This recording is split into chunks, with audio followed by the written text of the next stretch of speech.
नहीं रुकेंगे नहीं रुकेंगे, सबको स्वस्थ करेंगे, पूरा स्वस्थ करेंगे, नहीं थमेंगे नहीं थमेंगे, अब ठान लिया है मंजिल पाके रहेंगे।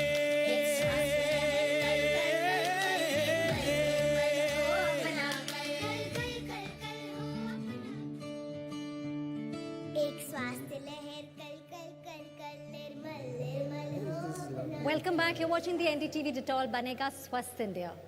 How do we bridge the gap with 50,000 to 75,000 beds for a population of 1 billion with critical care specialist shortage across the country, where more than 80% of our top critical doctors live in big metro cities? Well, technology adoption is the key. This hour, we are going to be talking about how technology can bring about a change in healthcare. Joining us for this hour, we have Dr. Sangeeta Reddy, Managing Director, Apollo Hospitals, Neeraj Jain, Country Director, India Path, Dilen Gandhi, Regional Marketing Director, South Asia, Health and Nutrition Reckitt, Mohammad Asif, CEO, Plan India, Nikhil Joshi, co-founder, Digital Jalebi, Prashant Warrior, co-founder and CEO, Cure.ai, and Shaito Raha, founder and CEO, My Healthcare. Thank you all so much for joining us. Neeraj, I would like to start with you here. How can technology bridge the gap between the health equity, in different across India, and from the use of drones, we've been seeing how they are being used in rural India to actually detecting cancer in a village. Thank you, Ambika. It's really nice to see you in person, Mr. Bachchan. Zoom is not the same, I must say. Thank you. I think, Ambika, you started off with the challenge of a large country with a lot of people, geographically dispersed. And the equity issue becomes larger because of the urban-rural divide. So there is actually, if you look at the shortage of manpower that we have, the only way to actually leapfrog that is possibly by using technology to get there. There are three large issues. One is about awareness of health, and thanks to COVID, I think we've all become very aware of our health right up to our villages. The second is access. And access, with the help of telehealth, with the help of really technology, we need to provide access to our rural population. The third big piece is going to be about ensuring that they get the right kind of quality of services right at their doorstep. And to do all of that, there is no way that our manpower, human resources are going to get there very soon. So the only way for us to do that is through technology. And I just want to use one simple example. eSanjeevani, which is a telehealth platform, which is supported by the Government of India, is currently, they've got 1 lakh health and wellness centers which are using it. There are 12,000 hubs, and they've run about 65 million telehealth consultations in our rural areas. So those are the kind of examples that we need to have to really reach out and create access for our. So telehealth, just going back to the drones, because that's something new we've seen, in a place like Arunachal Pradesh, how they're really using drones so that healthcare can reach last mile connectivity.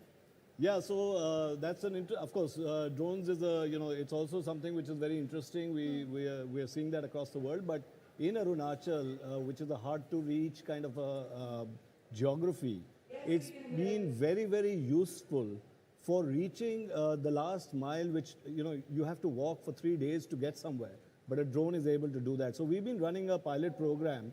This is supported by USAID and also under the Samridh program. And really looking at how we can deliver medicines, vaccines, blood as required. And that could possibly be the future in order to reach our populations, which are hard to reach across the country. Dilen Gandhi, I wanted to ask you this question. See, Reckitt is running a number of programs. What has been your, adaptation of technology and its use in these programs? Right. So, obviously, technology plays a very central role. Beg your pardon, particularly when it comes to making or communicating what you want to do. Right. No, so obviously, I'm glad we want to focus on that, because technology otherwise becomes a very broad topic. Yeah. Specifically when it comes to communicating, technology has allowed us to do two things. One is get message out on scale very quickly, and we saw an example of that during the COVID pandemic when it was important to get the message out of good hand hygiene, to a large number of people. We leveraged the TikTok platform at that point of time, and we got 100 billion views within 7 days. Now, that was a way in which we could get a message out to a large number of people at the same time. The other thing that technology helps us do is to customize messages to people basis what their needs are at that point of time. So we ran a program where we were able to target mothers who were expecting, mothers who had children between 0 to 3 months, mothers who had children from 3 to 6 months, and so on, by providing them customized information that was going to be useful for them at that life stage, as well as information about products that could be useful for them in that journey. So to me, technology allows us to bridge both those kind of use cases. And with the evolution, the use cases will only continue to expand. Shaito, thank you. Sorry, I'm just wanting to know how drones are being used in the kind of campaign that we've been trying to design here. Sir, there are a lot of places in India which you have to cross rivers, mountains, etc. to get there. So especially our immunization program cannot be complete unless we reach the last mile. And to reach those places, if you go, there aren't roads, etc. So to get there itself takes a few days in most places. So drones are being used to actually deliver vaccines to those locations. They've got, of course, the ASHA workers, the A&M workers in those locations. They're receiving them and they're actually using them. Blood transportation is another big one, especially in emergency care. So that again, so at the moment, still in trial phases, but this could be a game changer for India, sir, especially in hard to reach areas. Is there any concept of making large enough drones to be able to carry larger packets? At the moment, they're still small packages. The vaccine packages, it's like a small little container. Blood, again, in emergency, a small container is able to do it. Large drones, there are also issues of, the whole security and safety issues. So, so that's why currently the trials that are happening are mostly on the small drones. But eventually, I'm hoping that, we'll be able to create that security infrastructure to be able to move larger equipment, etc., going forward. If there is a primary medical facility, Right, sir. in say a rural area, where some very basic equipment and medical help is there, and if someone wants to have, say, a blood test to be able to detect the disease, how long does it take? So the problem is blood samples have to reach a lab. And that's another So part. that's why I was asking. Right, sir. Can there be made provision where the person is able to extract the blood, but be able to send it via drone Absolutely. to a laboratory, get it tested, and send the result back? Absolutely, sir. And the government is setting up a lot of labs in every block.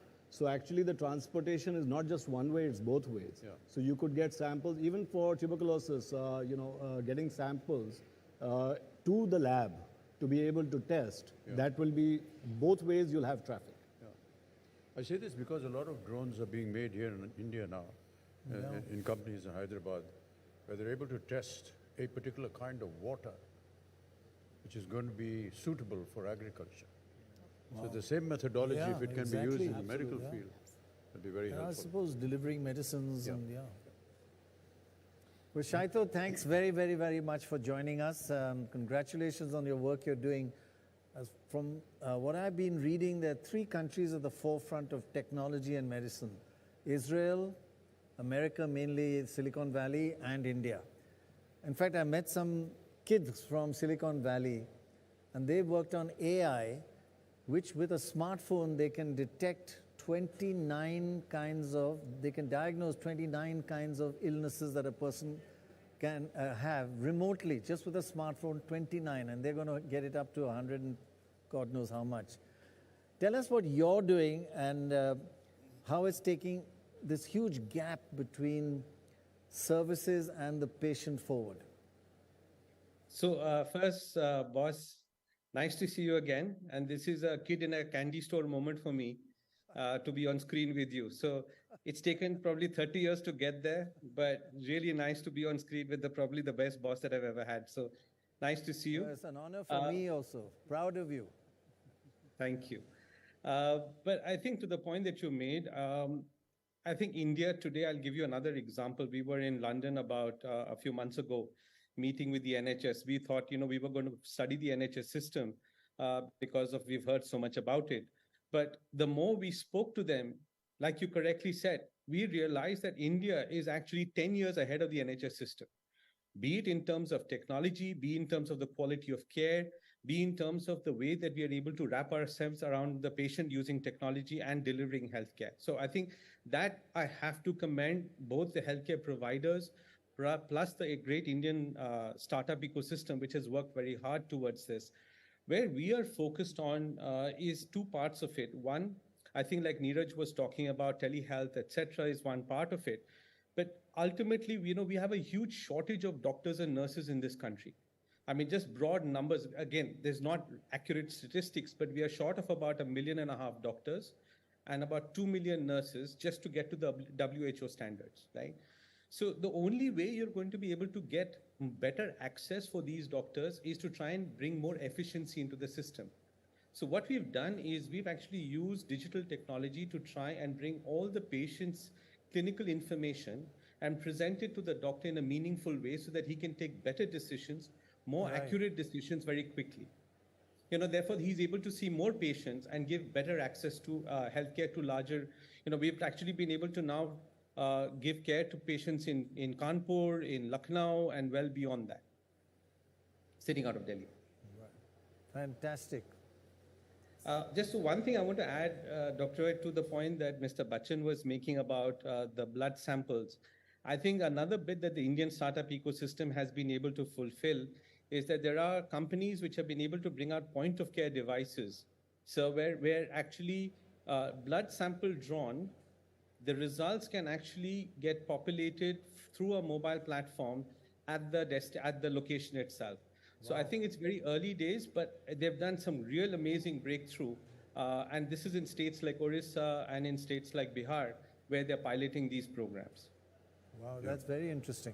Yeah, really good. Prashant, what we're talking about, the numbers less, right? Whether it's the doctors, whether it's the nurses, or just because of our population is so much, reaching out to all. Prashant, you've been working for 6 years. Tell us about the artificial intelligence and what Cure.ai does. Tell us your journey. Thank you, and it's an honor to be in presence of this group. I mean, and Mr. Bachchan, happy 80th birthday in advance. I know it's coming up next week. I wanted to talk about what we do. In fact, I mean, we are addressing precisely the problem that you're talking about, Mr. Bachchan, that a lot of times you don't have access at the point of care. And what we do is build artificial intelligence algorithms which can automatically interpret radiology images. So X-rays, CT scans, ultrasounds, we can interpret that automatically within a minute at the point of care. So if you take an X-ray, the algorithm is interpreting that immediately and producing a result. And this is something that is now WHO endorsed, where WHO has, WHO has basically said that AI can be a replacement for a human reader. And you can basically read an X-ray, identify tuberculosis. In fact, one of the problems that we're addressing is tuberculosis. So we can interpret tuberculosis on an X-ray and immediately provide a result. And this is something where, I mean, I'll talk about one of the examples from across the world. I mean, one example specifically from Philippines that we have seen is that we are able to reduce the time that it takes to read an X-ray from 4 to 5 weeks to a single minute. So now what used to take about 4 or 5 weeks can be interpreted in a minute, and we are able to read that X-ray. And think about it, I mean, this is something which takes a human being 30 years of training to become a radiologist. And we are now building artificial intelligence which can interpret that X-ray and do that very accurately in a very short amount of time. And this is, as I mentioned, part of the WHO protocol. And this is one of the solutions. Again, there are solutions that we have which can detect lung cancer early. So on a chest X-ray, we can identify nodules, identify a lung cancer risk, and be able to diagnose those earlier. And that becomes, again, a massive opportunity because lung cancer is one of those conditions where by the time you get diagnosed, the mass is pretty big in the lung, and it's too late. It's too late to treat that patient. So if you're able to diagnose lung cancer early on a routine X-ray, so we all take X-rays for so many reasons. You can diagnose that lung cancer or at least identify lung cancer on that routine X-ray, and then get that patient to a CT scanner, get a CT, get a biopsy. You can radically change lung cancer diagnostics, and that is exactly what we're doing now in partnership with AstraZeneca across the world in about 21 countries. And then we also work on stroke, which is one of those conditions where you want to be able to treat that patient quickly because every minute that passes by, brain cells are dying. And what we do again is that the CT scan that is taken at the hospital, we deploy our algorithm on that, and within a minute we can alert the doctors that there is this patient who's got either a bleed or an infarct or all the different indications on that CT scan. So that is the technology that we have built out at Cure.ai. And today we are in about 62 countries at about 700 plus hospitals. And scaling this up, we are actually, till now we have reached more than about 1.2 crore patients. And this year alone, we are probably going to process about 60 lakh patients through our technology. So, wow. How do we come up with this problem about hospital beds, not having enough of them? We have Sangeeta Reddy. Yes, we do. Should be able to give us some opinion on that? Good idea. So, good evening and namaste. It's a great pleasure to be with all of you, and I want to thank Amitabh Bachchan ji for just giving your support to this most important subject. Because every time you come up here and speak about healthcare, it enhances the visibility. So, Pranoy and Amitabh ji, thank you very much. Coming to the aspect of what we're looking at, what do we want? We want universal health access for people. And this is enabled through a combination of things. We need more beds. We need more healthcare workers, whether they're doctors. So we have to double our doctors, triple our nurses, and grow by 4 times our paramedics. So this is the infrastructure piece. Then we need to enhance our efficiency. So whether this is automation, we're working on artificial intelligence, we're working on rural enablement, new devices so that doctors can see things, sitting in a city, they can still diagnose and treat a rural patient. And we've been working across all these realms. So whether it's drones or 3D printing, all these will enhance efficiency and effectiveness. And the third very important pillar is really the focus on prevention. Because when we hear of a friend who's had a bypass surgery and they cleared 4 vessels, or they had an angioplasty and put 5 stents, the question we should be asking ourselves is, where was this individual when his first vessel got partially blocked? And why can't we find them then and treat them medically? When we find cancer, 63% of cancers in our country are detected in stage 3 and 4. If we find them at stage 1, we can treat it cost effectively, with less pain, and definitely with a lower mortality. So this is really the broad framework of looking at all 3, and many of the wonderful solutions we've been talking about come into that categorization. So while coming back to the question you directly asked me on number of beds, number 1, we have to create deeper incentives towards putting up hospital beds and healthcare. And some governments are doing that. There's an interesting plan which has come up called viability gap funding, because beds in rural areas are not attracting the investment. So how do you enable that to do that? At Apollo, we've created a model called REACH, which is the rural empowerment and access to quality healthcare. So rural models like these need adequate support, more funding, and then we have to find ways to encourage doctors and medical students to really be in those areas. On top of that, we put telemedicine layers, we put drones, we do local manufacturing, the whole Atmanirbhar, so that we can bring down the cost of treatment. And then finally, to push Ayushman Bharat so that the affordability comes in. So it's a combination of solutions. I think our country is moving. We have many things to be proud of, especially in terms of, high-end care. I want to end with just one very nice story of a young girl who spent 14 years of her life viewing the world upside down because her neck, her cervical spine was completely 190 degrees circulated. Our surgeon found a way to change the vertebral column and enable her to see life looking straight. And this young girl is from Pakistan and has gone back to tell this story. So there are fantastic things that Indian doctors can do. Let's all work together towards enabling this for our country and for the world. It's wonderful news to hear. And the question of getting, sufficient beds in hospitals was a very pertinent point during this recent pandemic, where beds were the most important factor. And it was pathetic to see some of the patients, sitting in their cars and getting oxygen and so on and so forth. But Even I just oxygen cylinders, actually. Absolutely, yes. Just want to add a little more to the question about doctors and nurses, not enough of them. One, I mean, it goes back again to the pandemic. One of very good examples was conducted by the BMC here. Nursing staff, there was a huge shortage. What they did was they found that a lot of the students that were studying medical had to stop studies. They'd gone back to their homes. What they did was they contacted these students and asked them, are you ready to do basic hospital nursing work? And they got them out from there, put them up in hotels here, gave them twice the amount of salary, and got them to work in the hospitals, even to doing basic things. So, I mean, the need for nursing staff, for doctors is immense, really. The other thing that is happening, actually, and I don't know whether that is the right thing to say, a lot of the medical students, when they graduate, they want to work independently, want to set up their own clinics in urban areas because it's a better income for them.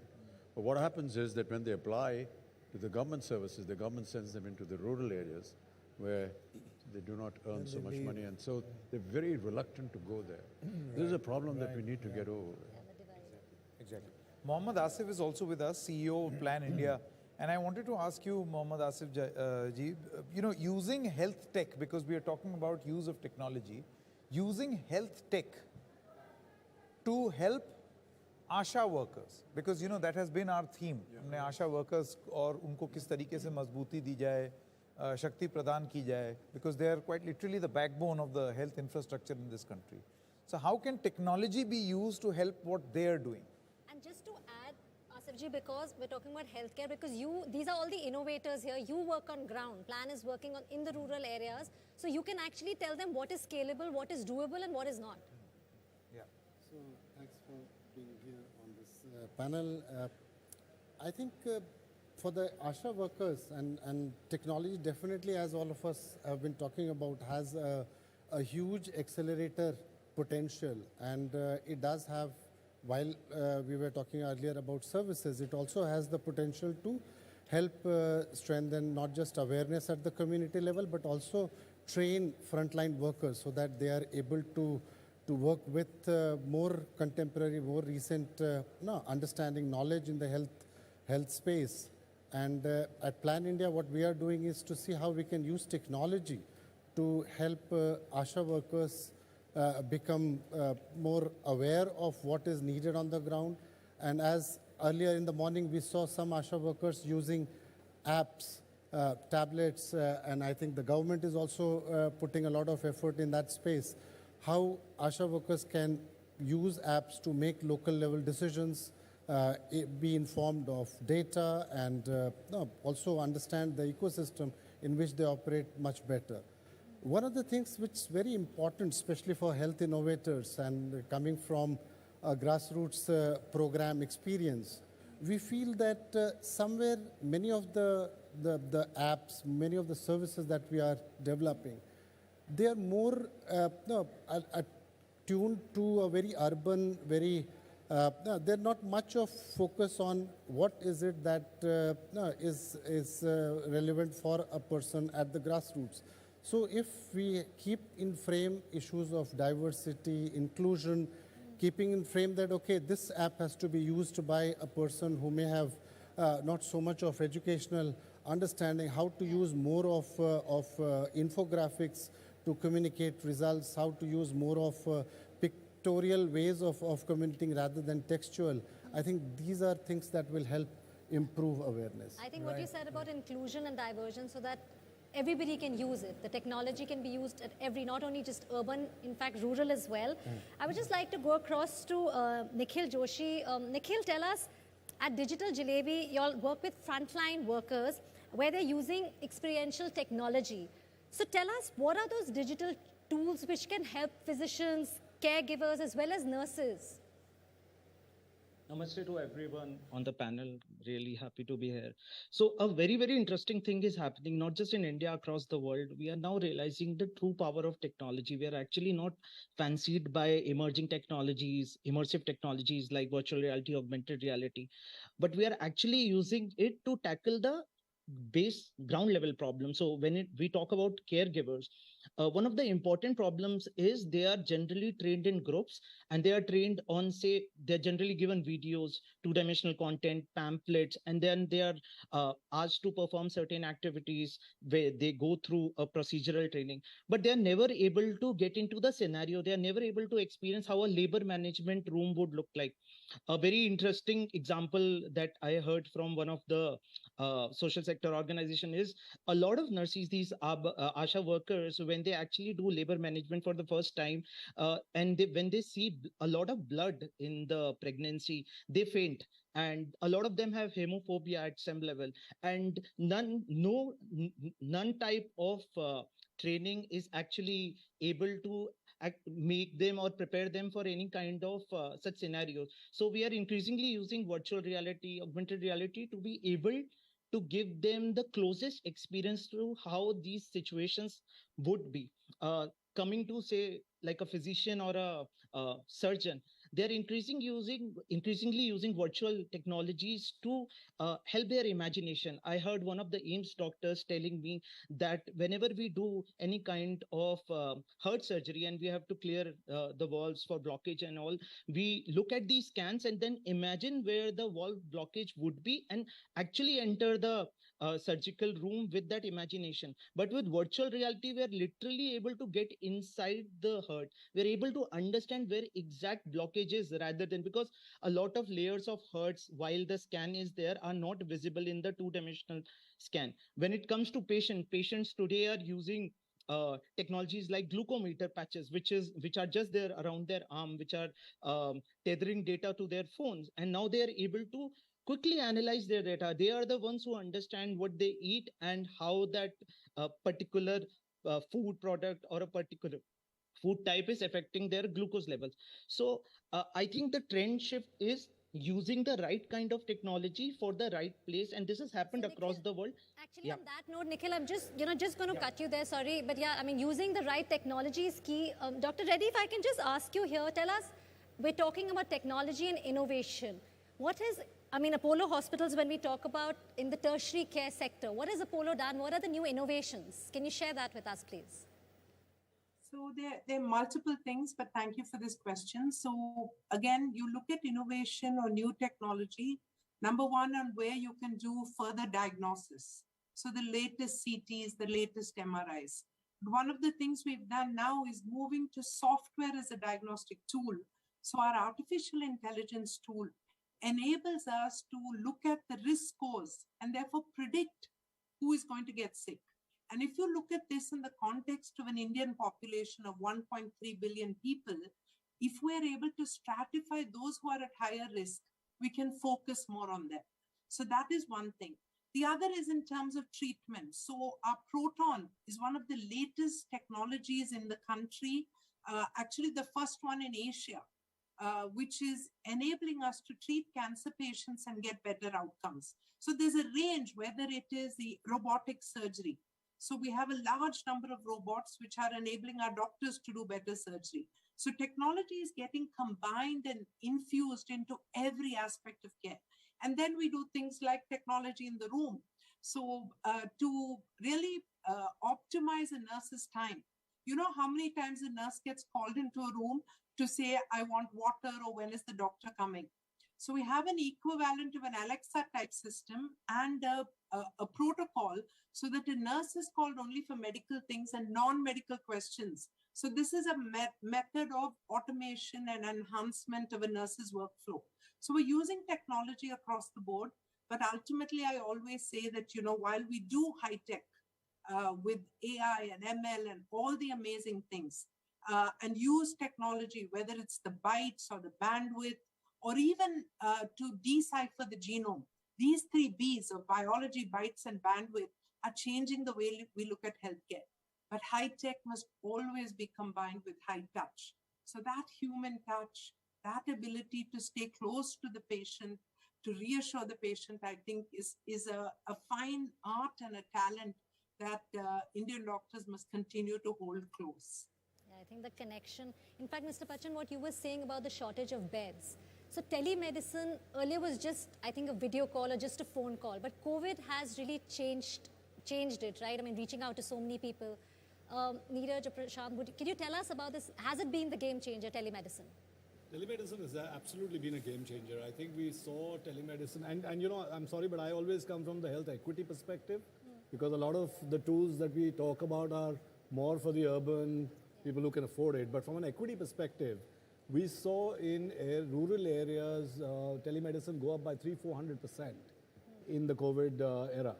And that's continued. People are still using telemedicine to be able to reach out to doctors, to reach out to specialists. Of course, it needs to get better, it needs to get sharper, but it is happening. And that's probably one way to really start looking at reaching out much more. Also diagnostic, you know, it's a big challenge because most people are not, as Mr. Bachchan was talking about, are not able to get diagnostic. I mean, hemoglobin anemia is a huge issue in India. We've got to do population level screening to really try and attack or try and sort of respond to that. So lots of stuff happening. I'm going to constantly say health equity, we need to think about the bottom population and how we're going to take them along. And thanks to COVID, I think that's also happened. We have realized that health is an issue of equity, and we need to take everybody along. I wanted to add one more thing. I mean, telemedicine, of course, grew substantially during COVID, right? But also the fact that you don't have enough beds, and a lot of people actually set up ICUs at home during COVID. Yes. And that system across India has now been set up where you can actually have people set up a whole ICU, a whole bed at home, provide care at home, and again, that can scale up. That can also be a significant opportunity. A lot of private people did a lot of voluntary work in providing beds. And I would really wonder whether after the COVID epidemic or whatever it is has now eased off, what has happened to those private places where these beds were made? And can they still be revived and made operational? Interesting. They can, sir, but currently there is no demand. So, you know, we are also struggling with that. I mean, we created last year, Path alone, we created so much access to oxygen. But most of those plants currently are not being used because there is no demand. So it's a question of how we balance that and how we take it to... हाँ, इस पर और विस्तार से चर्चा आगे कर लेंगे. अभी हमारे साथ बिहार के उप मुख्यमंत्री तेजस्वी यादव जुड़ चुके हैं. तेजस्वी जी, बहुत बहुत धन्यवाद इस मुहिम में भाग लेने का.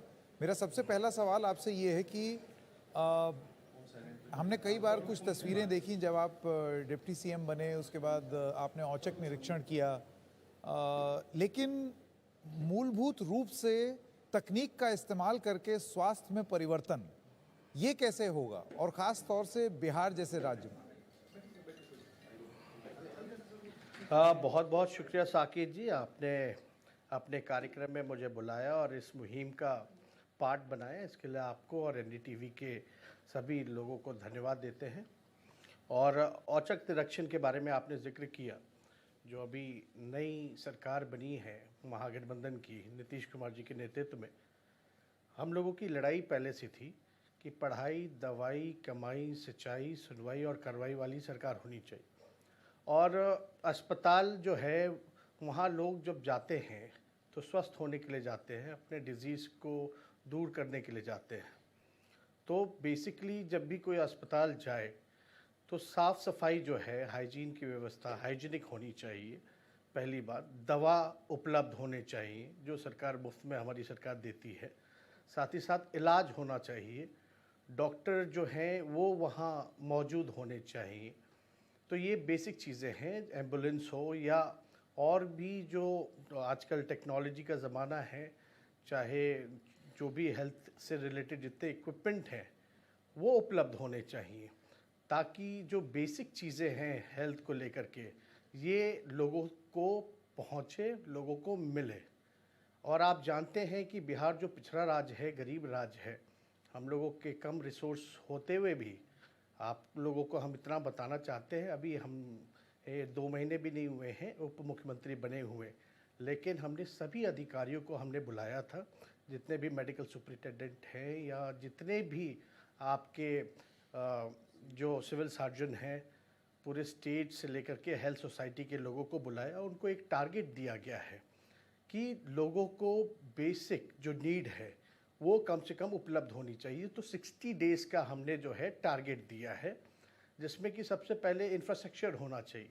गांव देहात में, रूरल एरियाज़ में, ग्रामीण इलाके में अगर आप जाते हैं तो वो व्यवस्था नहीं मिल पाती है। आप ज़िले से जो है कैपिटल भेज दिया जाता है, पटना रेफ़र कर दिया जाता है। तो एक रेफ़र पॉलिसी के साथ हम लोग जो है आ रहे हैं, ताकि जो पटना में जो लोड है वो कम हो जाए, डिस्ट्रीब्यूट हो जाए, मतलब डिस्ट्रिक्ट का जितने भी लोग हैं वो डिस्ट्रिक्ट में ही रुक जाए। और एम्बुलेंस की व्यवस्था होनी चाहिए, आपका सफाई की व्यवस्था होनी चाहिए।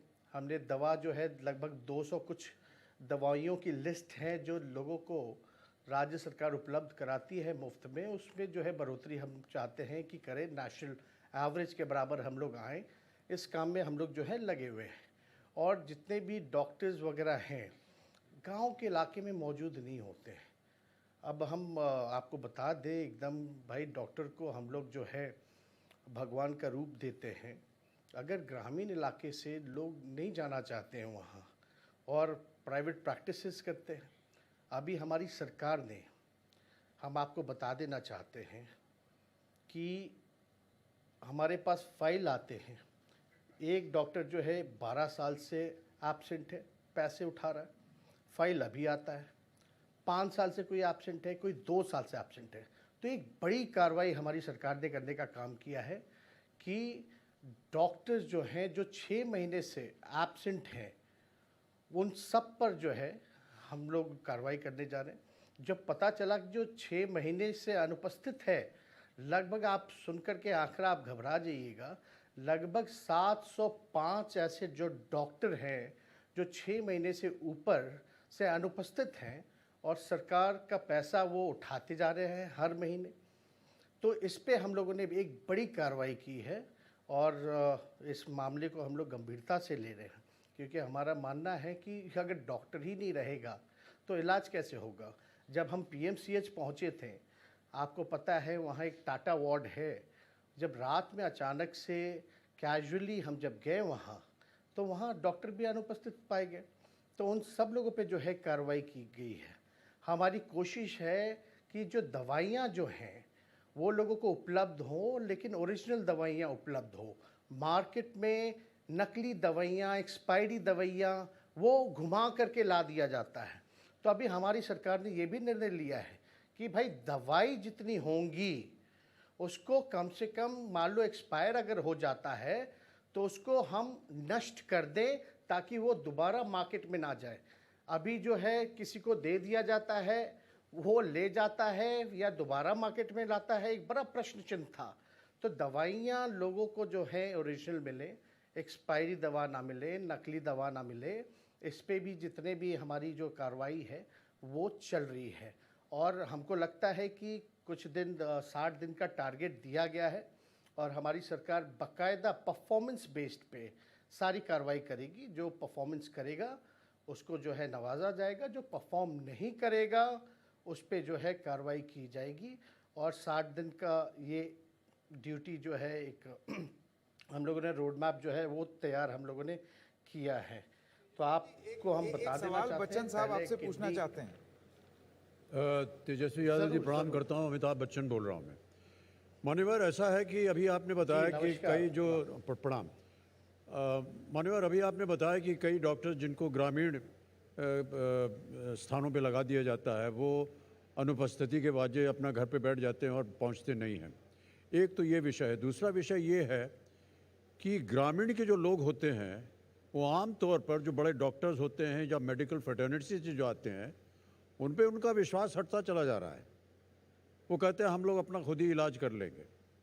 कई बार वो डर जाते हैं कि जो शहर से आया है न जाने कौन सी दवाई देगा और हम और भी बीमार हो जाएंगे। अब आपने अभी बताया कि कुछ डॉक्टर्स जो हैं उनकी वहाँ पोस्टिंग होती है, वो गायब हो जाते हैं। तो ये विश्वास उन ग्रामीण लोगों में और भी बढ़ेगा कि लोग आते तो हैं लेकिन इलाज तो करते नहीं हैं।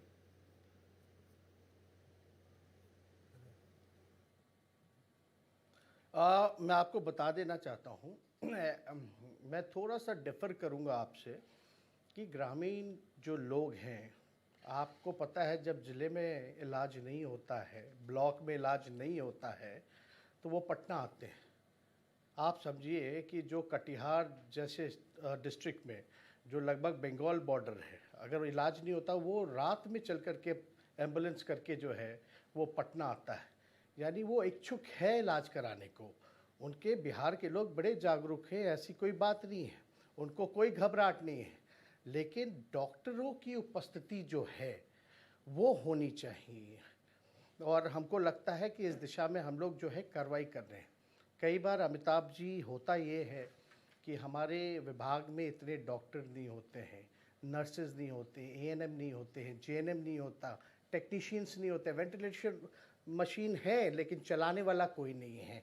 तो हमारी ये चुनाव में भी जब 2020 में जब चुनाव हम लड़ रहे थे तो इस बात को हम लोगों ने लेकर के चला था कि भाई बेरोज़गारी जो है हम लोग जो है हटाने का काम करेंगे। अगर स्वास्थ्य विभाग में नर्सेस की बहाली अगर हम करेंगे, एएनएम जेएनएम की बहाली करेंगे, लैब टेक्नीशियंस की बहाली करेंगे, डॉक्टरों की बहाली करेंगे, तो बाकायदा जो डिपार्टमेंट पे जो लोड है वो कम हो जाएगा। तो हम आपको इस प्लेटफॉर्म के माध्यम से आश्वस्त करना चाहते हैं कि हमारी सरकार जो है 1,60,000 नौकरियां जो हैं हम लोग है, सिर्फ हेल्थ डिपार्टमेंट की बात कर रहे हैं, हेल्थ डिपार्टमेंट से हम लोग जो है देने का फैसला हम लोगों ने किया है। यानी जो रिक्त पदे हैं उसको हम जो है बढ़ाने का काम कर रहे हैं। और आपने जैसा बताया कि गांव में कोई इलाज थोड़ा आशंका रहती है, इलाज लोगों में अभाव है जागरूकता की, तो इसको भी रोकने के लिए हम लोग जो है रेफरल एसओपी जो है वो ला रहे हैं। अब होता क्या, जो डॉक्टर जो होता है जिला में बैठा हुआ या ब्लॉक लेवल पे बैठा हुआ, वो इलाज नहीं करता, सीधे रेफर लिख देता है, रेफर टू पटना। और बेचारे गरीब जो हैं उनको पटना आना पड़ता है क्योंकि वहाँ उस हिसाब की व्यवस्था नहीं हो पाती, उस हिसाब का इंफ्रास्ट्रक्चर नहीं है, उस हिसाब का केयर नहीं है। तो सारी चीज़ें जो बेसिक उपलब्धता की जो मैंने बात की पहले कि दवाई, सफाई, एम्बुलेंस की व्यवस्था और ये डॉक्टर जो हैं वो उपलब्ध रहें, इसलिए हम लोग एक रेफरल एसओपी लेकर के आ रहे हैं ताकि जो पटना पे भी लोड है, मान लीजिए पटना में भी पूरे जिला के लोग आ जाएंगे तो पटना में भी ऐसा इंफ्रास्ट्रक्चर नहीं है कि हम जो सब लोगों की इलाज कर पाए। लेकिन इसीलिए हम लोग हर दिशा में, और माननीय मुख्यमंत्री जी ने हम आपको बता देना चाहते हैं, हर जिलेवार उन्होंने हम सब लोगों ने बैठ के निर्णय लिया कि हर एक जिला में मेडिकल कॉलेज हम लोग खोलने जा रहे हैं। तो आप समझिए कि अगर मेडिकल कॉलेज और अस्पताल साथ में खुलेगा। Sorry to interrupt. Just wanted some clarification on something Amitabh Bachchan has been talking about, and you also just mentioned. As you know, we travel deep into villages for the last 25, 30 years regularly.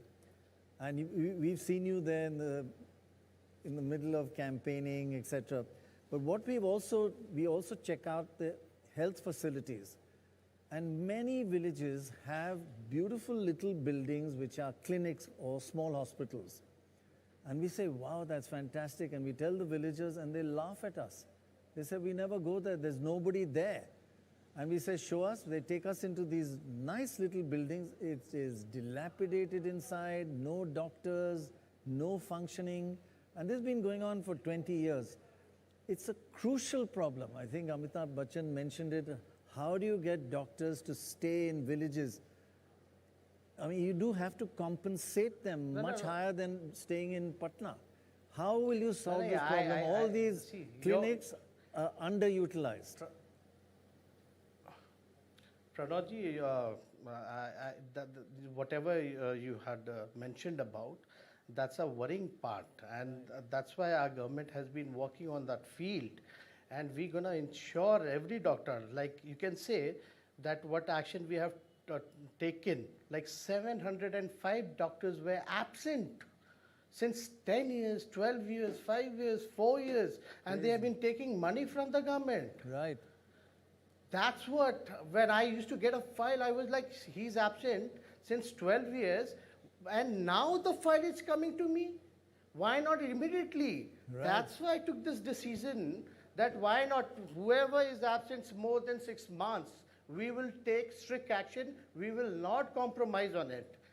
But there is many more things also. That workload is too much, because Bihar population density of population is too high.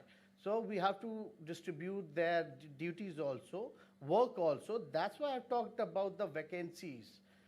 That's what we are going to do. We are going to fulfill the vacancies.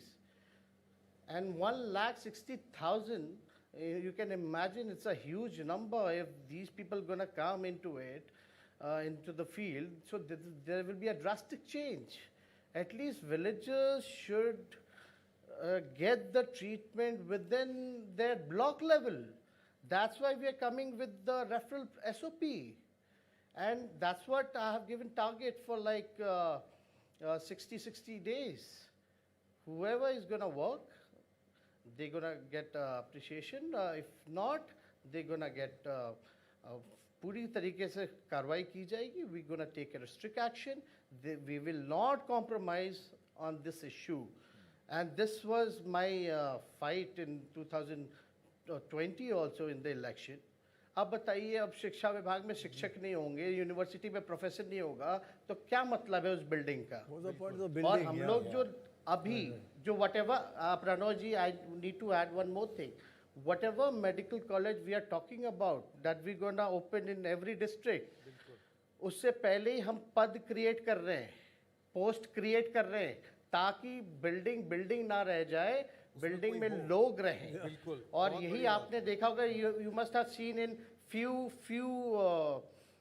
cabinet meetings, in past few cabinet meetings, we are fulfilling it. We are creating the post. Recently we created almost around 8,000 posts. ये देखिए, ये सारे वादे पहले भी हुए थे, लेकिन उनमें से कितने पूरे होंगे? मेरे ख्याल से अगले कार्यक्रम में जब हम आपको आमंत्रित करेंगे, तो एक रिपोर्ट कार्ड आप प्रस्तुत करने की स्थिति में रहेंगे. और बहुत धन्यवाद हमारे साथ जुड़ने के लिए. Thank you very much. बहुत धन्यवाद इस कार्यक्रम में भाग लेने के लिए. एक छोटे से ब्रेक के लिए रुक रहे हैं, अभी हाजिर होते हैं.